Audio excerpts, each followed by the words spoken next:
Victoria's Corangamite region. One of the gravest dangers facing this land is salinity. Today, our crops and livestock are becoming less productive. Tomorrow, this land could be dead.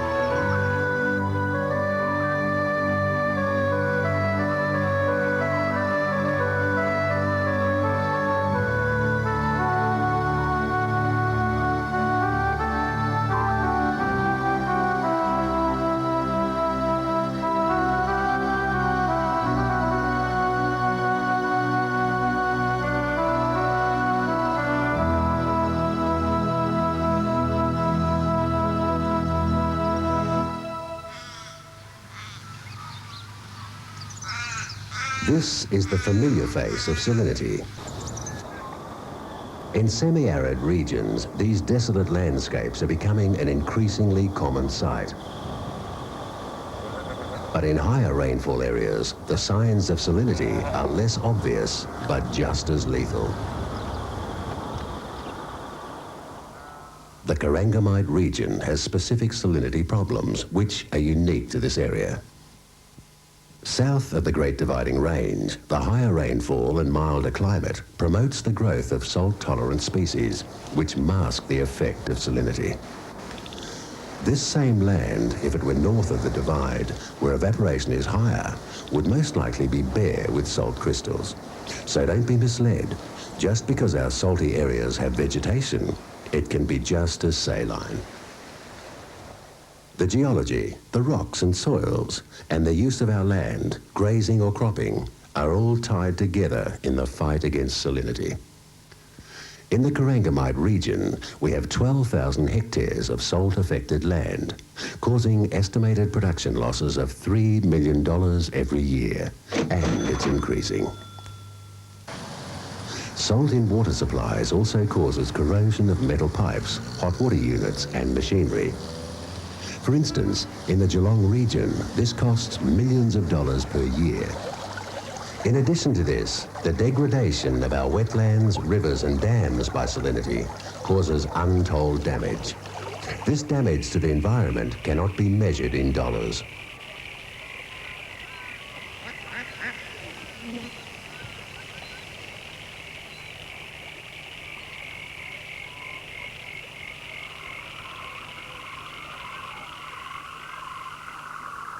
In order to understand salinity, we first have to understand and recognize what recharge and discharge are. Recharge is when the rainwater seeps through the Earth's surface and tops up the groundwater. This can occur anywhere, from bare rocky ridges to broad flat plains and sandy hills.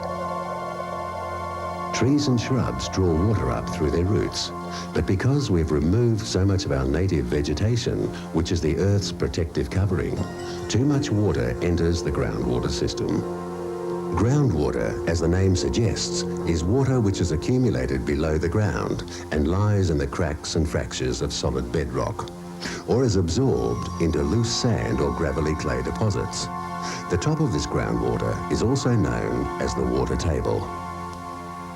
The rainwater flows down into the bedrock, clay or sand, topping up the groundwater. This topping up increases the volume within the confined space, which increases the water pressure. The increased volume of groundwater has to go somewhere, and it does. Eventually, this water containing salts, which occur naturally in soil, is forced out as seeps, springs or salt scalds. This is a discharge area. Discharge areas in our region are typically low-lying areas where the water table is close to the surface.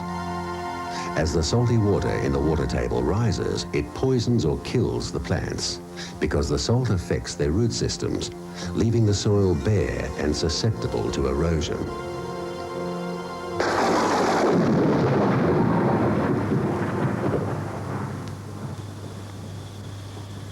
Rocky areas, such as the Stony Rises and old volcanoes, have high recharge. This is because of their lack of vegetation and the cracked, porous nature of their surfaces. This allows water to penetrate and flow into the groundwater system. The Otways and Heytesbury are high rainfall areas near the coast. The combination of salt blown in from the ocean by winds, a higher salt content in the rain due to ocean evaporation, and the high rainfall rate itself add to the salinity problem. In these areas, approximately 180 kilograms of salt per hectare is deposited each year. That's a lot of salt. This cyclic salt process has been occurring as part of the natural water cycle for millions of years. The airborne salt makes the coastal areas different to other parts of the Corangamite region. But here we are still fighting salt from above as well as below the surface. Nikki Stewart spent several years away from her family farm at Deans Marsh to pursue her career as a nurse. She has recently returned to the property and is now learning new skills to heal the land.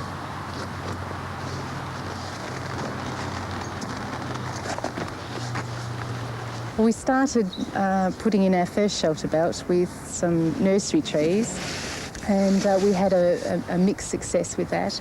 And I guess, like most farmers, just trying to cut costs, and I decided that I could probably do just as well by growing some, and I could grow local trees, and therefore they hopefully would be more insect resistant and tolerant to frosts, and they'd do in the local conditions. I've found that growing trees myself, one, that it's very enjoyable, and two, that it's a lot cheaper than buying trees from nurseries. I've also hoped to get enough seed and do some direct seeding as well, and I think for a salinity control program, that the more trees you plant, the better it's going to be. We're planting trees up here on this hill because we believe it's a recharge area. We have a discharge area down on our flat, and we're hoping that by planting more trees up here we'll get both a lowering of the water table and the use of the extra water up here, and also for shelter. We've noticed that over the last few years that our flat's becoming less productive. We've noticed that there's been a yellowing and a decrease in our usual grasses, clover and ryegrass, and an increase in yellow button bush and spiny rush, which we found out are salt indicator plants. We've also noticed that we can't carry as much stock down there, therefore there's been a loss in production and a loss in income. Andrew Stewart, Nikki's cousin, lives on a neighbouring property. Andrew had several discharge sites on his farm that were also in need of treatment. The problem on this site is one of salting, and what we tried to do is to plant salt-tolerant species so that we can get the land back into production, and then eventually get trees into the area to help reduce the water table and therefore reduce the salting problem. On this site, we got a grant from the Soil Conservation Authority to plant it out with tall wheatgrass and other species such as Demeter fescue, phalaris and strawberry clover. Part of the conditions of the grant were to fence the area and not to graze it for 18 months so that we could let the pasture establish properly. This has seemed to have worked quite well, as you can see. The tall wheatgrass sometimes grows up to about 6 or 7 feet, and it's also set up a little microenvironment to allow species such as the strawberry clover to develop, which then gives you a reasonable grazing sort of a pasture. This area before planting was quite barren, and we couldn't really get any grazing from it.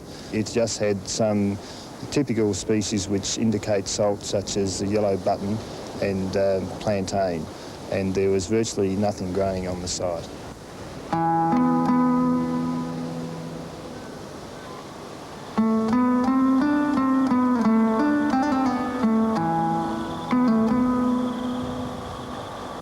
On the basalt plains, the landscape is flat and the soils are heavy clays.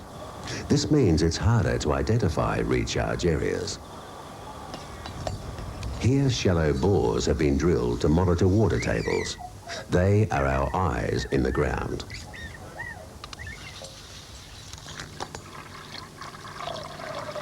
Infiltration rings can be used to measure how quickly water is absorbed into the soil.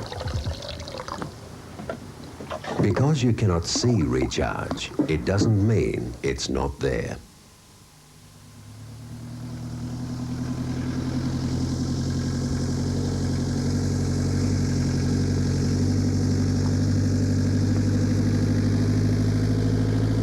Kevin Blake's property, Dashwood, is on the Maya Creek. In his long fight against salinity, Kevin has developed a combined program of tree planting and pasture management. When we first purchased the property, we noticed that the Maya Creek had large areas of scalding off where there was no pasture, and the creek was fairly salty. So we done some tests with the water, and we then made inquiries of how to best go about the problems that we saw. Some of the programs we've undertaken here is tree planting, where we've used different species of trees, and we've also, one of the most important things is to improve our pasture with deep-rooted perennials such as phalaris and tall wheatgrass. And it's been working very well. We've in fact started to control the salinity from going up the slopes. We've improved our stocking rates through better pasture management and better pasture programs. The tree planting aspect has improved the outlook of the property itself. We've encouraged bird life along the creek, which we never had previously, and I believe that it's certainly worthwhile. The recharge sites are the very important aspect of the salinity control programs. We've mainly been working with the discharge areas. We now need to turn and look at the recharge sites. It comes from a number of areas. It comes within the basalt rock areas themselves, the high ridges, and also it comes from the areas that have been cleared up on the bush. The more bush areas that have been cleared, the more effect it has on the basalt plains themselves. I think we must remember that the basalt plains were treeless from original time. But if we look at the recharge areas on the local system, where we have the higher rock ridges where the basalt goes in through those rock cavities and then has got to come out somewhere. It's lifting our local water tables and causing discharge sites to occur. So we're in fact trying to remedy those problems by planting trees on the higher rock ridges, and we're in fact in that process now.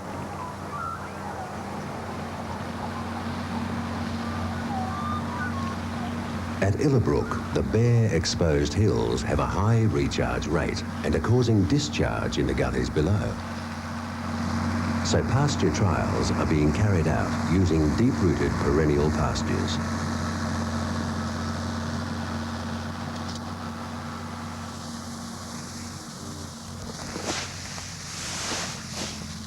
Illabrook is a classic example of the salinity problems on what we might call the hill country that sort of stretches south of Ballarat down to about Rokewood. It's a classic situation where you've got the hilltops that tend to be recharge areas and the gullies tend to be discharge areas. The first thing to do to treat this sort of problem is to attack the recharge areas. So the area where I am now, we have to try and prevent recharge. This can be done, I believe anyway, by using a combination of trees and pastures. But in this particular example, we're using pastures, deep-rooted perennial pastures, to try and mop up that water to stop it getting into the groundwater system and discharging further down the slope. Deep-rooted perennials, as the name suggests, should be able to control recharge. Firstly, because they are perennial, so they grow all year round. So it means even over summer, if we do get rain, then the rain that does fall on the soil and gets absorbed in can be used by the plants. So as well as growing, they're using that moisture. Secondly, they're deeper rooted. And the deeper the roots are, the more storage you can have in the soil because it dries it out to a greater depth. So you've got more soil that's being dried out. So if you like, it's a bigger sponge. It can absorb more water before you start getting recharge. The important thing to remember is that we are all in this together. The recharge on your neighbour's farm can cause discharge and salinity on your farm, or even kilometres away in another part of the catchment. So what can we do about this huge problem? First, recognise the early signs of salinity. Salt-tolerant plants such as sea barleygrass, buck's horn plantain and strawberry clover intrude as pastures lose their vigour, become stunted and suffer a decline in productivity. If you see these plants, you could be seeing signs of low-level salting. Other signs to look for are isolated or scattered areas of patchy growth in a paddock. When you see these signs, fencing off the area will help to protect the fragile soil from hard-hoofed animals, which damage ground cover and add to erosion. Planting salt-tolerant grasses, such as tall wheatgrass or tall fescue, will provide protective ground cover and increase productivity. As salinity increases, water buttons and spiny rush appear.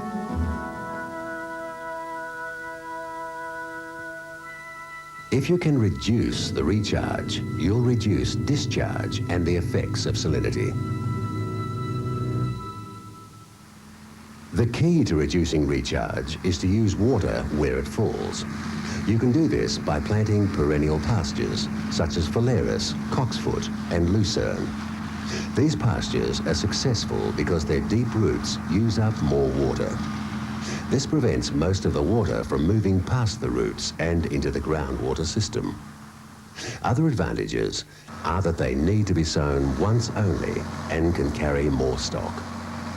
Perennial pastures might cost more to establish initially, but in the long run, you'll make more money. If you manage your pasture, you're helping to manage salinity. Trees are also important water users and have many additional benefits, such as providing shade, shelter, and firewood. For the best possible results, a whole farm plan is recommended. This involves managing the physical layout of your farm in the most productive way, using dams, fences, windbreaks, drains, or whatever is the most suitable method to halt the spread of salinity and to increase productivity.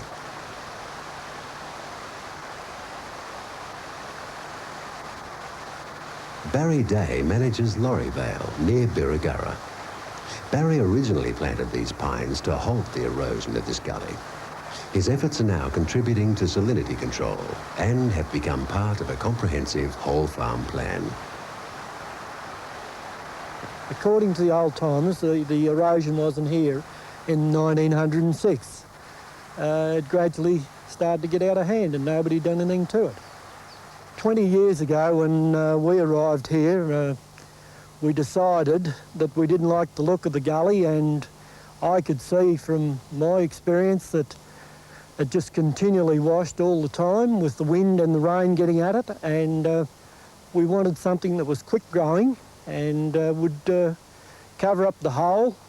And at the bottoms of the creeks there is a salt problem. It's salting up our rivers, it's ruining our rivers and everything. So we just decided to do our little bit, and we went ahead and planted radiators up this top end of the creek. Talking to the neighbour at the bottom of this soil erosion where it comes out,